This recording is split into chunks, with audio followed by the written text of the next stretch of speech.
Toby was a quiet boy with curious eyes and an expensive backpack. Every morning his driver dropped him off at the most prestigious school in Lagos. His uniform was always pressed, his shoes shone, and he had every gadget a child could dream of. But there was one thing that made his chest tighten every day: learning. Numbers confused him. Words slipped out of his memory. In class, whenever a teacher turned to him for an answer, his stomach knotted so hard it felt like he might choke. At home, he doodled on the corners of his notebooks, shapes, cars, and small stick figures. He liked to dream, but when it came to lessons, especially mathematics, his head filled with noise. That morning the sun streamed through the classroom windows. The whiteboard was covered with equations. The clock ticked loudly as if mocking him. "All right, class," Mr. Hassan, the math teacher, said cheerfully. "Quick check. 9 times 7. Who will answer?" He scanned the room. The students straightened nervously. Then his eyes settled on Toby. "Toby, please stand and solve it." Toby's heart sank. He rose slowly, feeling every eye turn to him. His palms grew wet. He tried to remember what his tutor had explained the night before, but all he saw were blank walls in his mind. His lips trembled. 54? A burst of laughter shook the classroom. A boy in the back clapped mockingly. "No! See this one?" Another whispered loudly. "Rich boy can't even count." Mr. Hassan raised his hand. "Quiet! Quiet, everyone!" But the laughter had already scarred Toby. 63 is the correct answer, Mr. Hassan said gently. "Toby, sit down."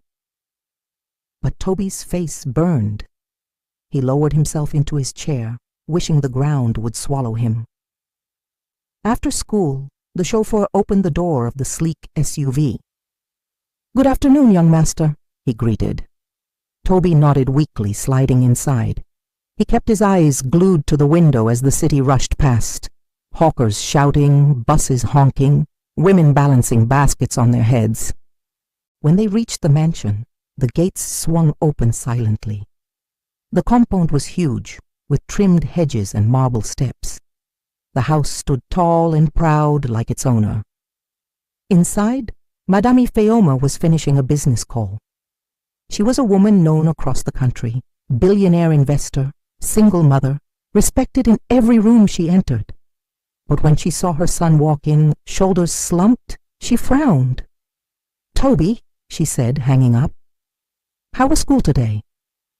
"Fine," he mumbled. "Your teacher called me." Her voice was calm but edged with steel. "He said you struggled again. Toby, we've talked about this. You have the best tutors. You have every book, every tool. Why are you still failing simple multiplication?" Toby looked down at his shoes. "I'm trying, Mommy." "Trying is not enough anymore," she said firmly. "Do you want to embarrass yourself? To embarrass me? My son who has the world at his feet, yet cannot answer a question in class." His throat tightened. I don't know why it's so hard." Ifeoma sighed, pressing her temples. "We will have another lesson tonight. No excuses." That evening, a private tutor arrived with a thick textbook. He explained quickly, drawing fast lines and numbers on the board. His pen scratched sharply. Toby stared, but nothing stayed in his mind. He nodded when the tutor asked if he understood, but inside he felt smaller and smaller. When the session ended, the tutor smiled confidently. "He will get there. He just needs focus." Ifeoma forced a smile, but when the door closed, Toby whispered, "Mommy, the numbers run away from me." "Enough," she said. "Go and do your homework." The next afternoon, the driver was late. Toby waited outside the school gate, clutching his bag. The street buzzed with honking cars and traders calling out prices. Needing quiet, he wandered toward a small park nearby. There, under a tree, sat a girl. Her dress was faded, slippers worn thin. Beside her was a younger girl, maybe 6, clutching a broken doll. The older girl had a torn notebook. She placed bottle caps in rows on the bench. "See, Aisha," she said. 3 plus 2. Count them." The little one touched each cap. 1, 2, 3, 4, 5. The older girl smiled. "Correct." Toby stood watching. Something in her calm voice drew him in. Before he knew it, he stepped forward. Can you show me too?" he asked shyly. The girl blinked, surprised, then nodded. She arranged 4 stones, then 3 more. "Count them slowly." Toby touched each stone. 1, 2, 3, 7. The girl's smile lit up her dusty face. "Yes, that is 4 plus 3. Toby's eyes widened. For the first time, the numbers didn't slip away. "It makes sense," he whispered. She nodded. "Don't be afraid. Numbers are just small groups. They only want to be counted." He laughed quietly. A strange warmth filled his chest. "My name is Zainab," she said softly. "Toby," he replied. For the next few days he looked for her, and each time she was there with her sister Aisha. She showed him multiplication using sticks. 2 groups of 3, count them. 6, Toby whispered, amazed. Zainab nodded. "See? It's not a monster. You can tame it." Every time she taught, his fear faded. Every time he smiled a little more. One evening, a sleek black SUV pulled up by the park. The driver stepped out, opening the door. Madame Ifeoma emerged, heels clicking on the pavement. Her eyes fell on her son, sitting on the ground beside a ragged street girl counting stones. Her blood boiled. "Toby!" Her voice cut like a whip. "Stand up this instant!" He froze. "Mommy, she was just helping me." "Was just helping? With what? She's a beggar on the street. Do you know how dangerous this is?" Zainab quickly gathered her stones, clutching her sister's hand. "I'm sorry, Ma. I didn't mean any harm." "Stay away from my son," Ifeoma snapped. She pulled Toby into the car, slamming the door. As they drove away, Toby pressed his palm against the glass, watching Zainab grow smaller. His chest ached like it might break.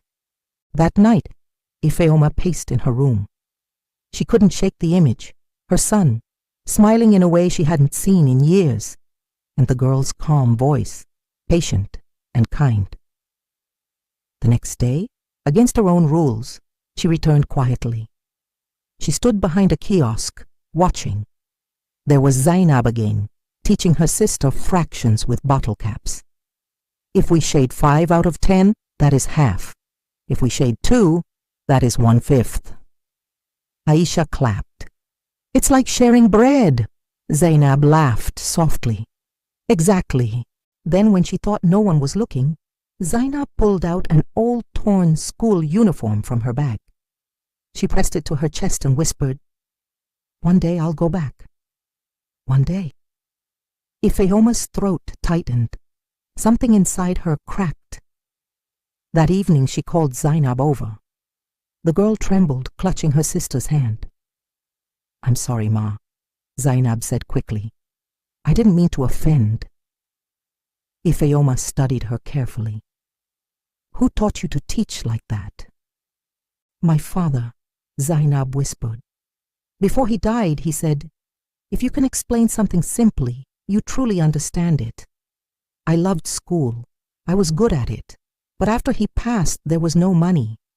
My stepmother said I was a burden. She put me out. Now I sell peanuts. But I teach my sister so she won't forget. Even if I can't go back, at least she will learn." Her voice shook, but her eyes burned with stubborn hope. Ifeoma's chest clenched.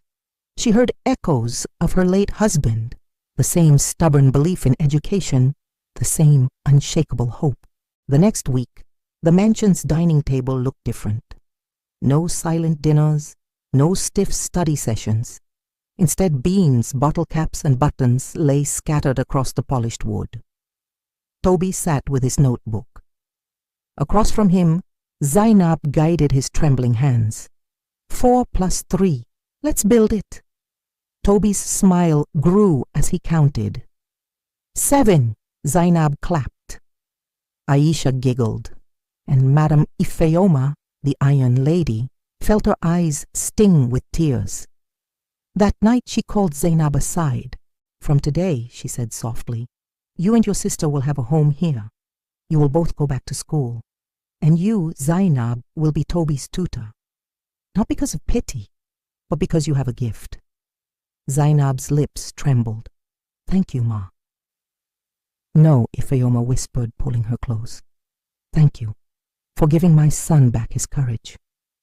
And so, in a mansion filled with wealth, the greatest treasure turned out to be a dusty notebook and a girl who refused to give up on learning, because sometimes the brightest teachers are found in the unlikeliest places.